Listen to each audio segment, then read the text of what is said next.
Здравейте хора! Здравейте! И добре дошли в новото ни видео. Това видео ще е малко по-фристайл, малко по-така непринудено. Излязохме на разходка след цял ден на работа вкъщи и решихме да се включиме. Като тази седмица размишлявахме за целите и за нещата, които искаме да постигнем тази година и нещата, върху които да се фокусираме. Знаем, че вече е почти февруари месец, но решихме сега да ви споделим всъщност какво сме си мислили и вече сме се уточнили със сигурност и чак тогава да запишем това видео. Пък и, както много хора знаят, до края на януари повечето цели хората или ги променят, или ги отменят, така че ние решихме от февруари. Да, аз също от началото на януари съм си ги записал и съм размишлявал върху тях, но просто сега се включваме, тъй като го отлагахме това видео за... Да, отлагахме го просто до сега. Ние сме се разделили целите на две групи, така да кажем, на лични и на семейни общи. Тук затънахме малко в снега. Като за семейните ни цели съответно касаят нас двамата. Даже тук може да седнем, ако искаш. Айде да седнем. Да, седахме, че ми е малко трудно да се концентрирам, докато вървя, да говоря и да гледам да не се прибия на този лед. Че е тук още обледено. Да, просто решихме да направим нещо, което не сме го правили до сега, именно да споделиме публично нашите цели, които сме си сетнали за тази година, поставили, и сме си ги разделили на две групи, на лични и на семейни общи цели. Ако искаш, първо кажи общите, пък дай да кажем. Да. Искаш, че първо личните ли да кажеш? Не, общата. Защото така въздъхна се едно. Не. Сред общите цели, първата сме решили да се отделяме повече време за нас като семейство, тъй като от това забързано ежедневие, работата, после допълнителните неща, които аз правя, взимат цялото време и общо взето всеки ден от понеделник до петък до 9-9:30 работа и после последния един час остава само за семейството, което не е достатъчно. В повечето случаи бебето спи и не може да му обърнем достатъчно внимание. Това е важно. Или само събота и неделя остават като опция, но не е достатъчно. Не е достатъчно, да. Това е първото нещо, което сме си казали, че искаме да прекараме повече време заедно. Защото е недостатъчно, това е важно. И го приоритизираме от тази година натам. Второто нещо, което аз ще кажа, е, че със сигурност искаме да снимаме повече за YouTube и да качваме повече съдържание, защото е нещо, което много ни харесва. За съжаление, точно поради това ежедневие рядко остава време и за това, но искаме със сигурност да го приоритизираме в тази година и ще си поставим за цел да качваме поне по едно видео на седмица. Поне по едно, да. Да, надяваме се и вярваме да успеем да го направим и също ще ни бъде много полезно, ако ни пишете в коментарите какви видеа ви се гледат. Да, това също би било добре. Ние главно гледаме да снимаме събота и неделя, тъй като през седмицата няма как. И тогава планираме някакви неща, и някой път дори се случва така, че не снимаме поради липса на идея за снимане. Защото не всяка седмица ходиме някъде или правим нещо интересно и просто се обезми с снимането. Тази година сме си поставили, както тя каза, поне едно видео на седмица и ще планираме просто повече да правим повече съдържание. И във връзка с това и да снимаме повече съответно и за социалните мрежи. За Instagram. Да, Instagram не е другата цел. Всъщност не казахме каква ни е целта относно измерената цел. За да една цел трябва да е измерима, съответно целта, която аз съм си поставил, предполагам, потвърждава.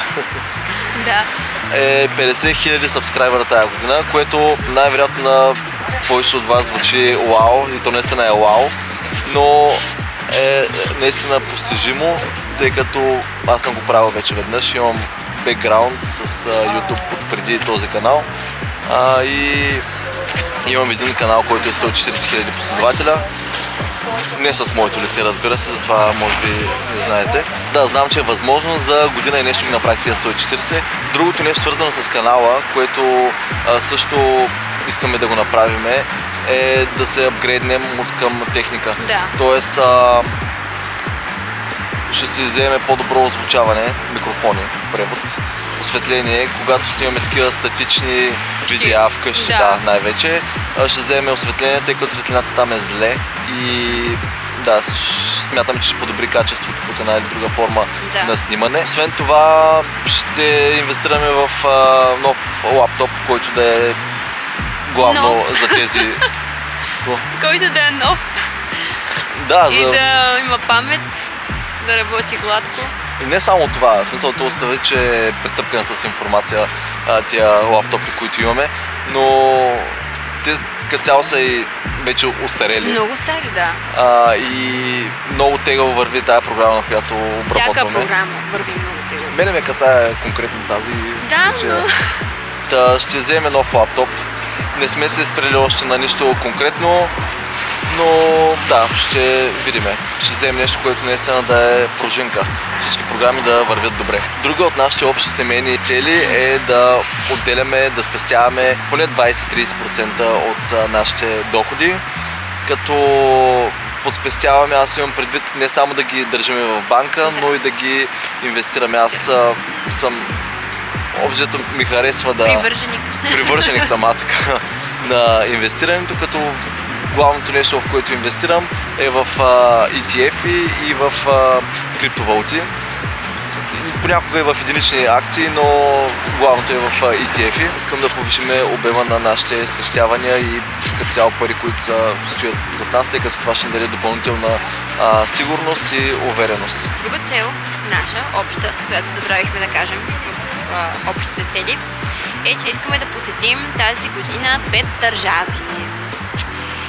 И вече сме избрали 2 от тях. 3. Добре, 3. 3. В процес е да видим кои ще са другите 2. И да, чакаме с нетърпение да се осъществят тези пътувания. Като да, за едната държава аз много се вълнувам, защото нито ти, нито аз не сме били там. Да. И да, така че това е една от... Жокер, ще дадем жокер, няма да казваме коя е тя. Жокера е, че е топло и е красиво. Да, това е много стеснява. Изобщо не го стеснява. Няма значение, следете YouTube канала, за да разберете. И да, може би сега ще запитате, добре бе, хубаво тия цели, примерно, които са свързани с YouTube, с Instagram, за какво са ви, нали? Примерно някой ще се пита, за какво са ви тия сабскрайбъри, за какво са ви тия последователи. И нещо, което всъщност ние стартирахме главно този YouTube канал, просто защото много ни харесва да снимаме, по принцип, особено на мен, много ми харесва да снимам. И даже преди години, още когато бях ученичка, аз исках да имам YouTube канал мой личен, но просто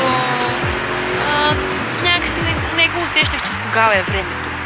Притеснявало се от връзниците си, може. Нито можех да го обработвам видеото, нито с какво да го снимам. Телефона ми беше по-зле от този, който е сега, моя.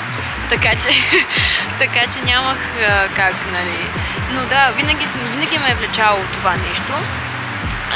Иначе това, което си поставяме с цели за бройките, е чисто, че искаме... За да са измерими, това е. Да. Искаме да бъдем също така полезни, това, което бях тръгнала да казвам, и защо тръгнахме, нали? Не само защото ни харесва, а защото искаме просто по някакъв начин да бъдем полезни на хората. И тези влогове, които качваме, свързани с бебенцето или свързани с пътуванията, само за да ви покажем красиви места или да ви покажем с какво ние се сблъскваме, къде ние ходиме, цените как са, и просто да ви бъдем полезни по всеки възможен начин, защото ние много харесваме да гледаме такова съдържание. И общото, да, просто да можем да извлечем полезна информация от него. Доста често да гледам такива. Освен, че е за развлечение и, нали, да ти стане готино и приятно, докато го гледаш самото видео, но да ти бъде по някакъв начин полезно. И ти като се замислиш, примерно като планираме да ходим в някаква държава, ние гледаме няколко влога, за да добием представа местата, на които за места, къде да става, къде не става, защото така хората си споделят мнението, кое им е харесало, кое нали, то разбира се, някое нещо, което на някой им е харесало, някой може да не ни хареса, но пак ти чуваш някакво мнение, отзиви и според мен е много полезно. Реално ние от това се влияем най-много, хората горе, не ние като семейство. Хората по принцип, да. От отзиви. Виждаш някой, където е ходил нещо или нещо, което е правил, той е казал да, готино е, струва си или не се струва. И ти оттам реално си правиш изводи дали да отидеш на даденото място или да опиташ даденото нещо. Да, или примерно видеята, които правим свързани с Антонио. Мен ми е много полезно да чета вашите коментари, примерно ако съм ви питала нещо за козметика или за каквото и да било, или за ваксина и вие да ми пишете да, служи, не, аз слага или ползвай тази, не тази. На мен ми е много полезно, защото има примерно някои неща, които не ги знам, които в интернет не съм ги намерила. И е така хора от опит, които могат да ми кажат. И просто така да си обменяме информация е доста полезно. Мисля и за двете страни. Да. И това освен това, като бонус то всъщност не е бонус, ами като причина за снимането е, че като минат някакви години тези клипове остават. Да. Нали, освен ако не ти премахнат акаунта или самата платформа не изчезне, но с YouTube ме съмнява доста.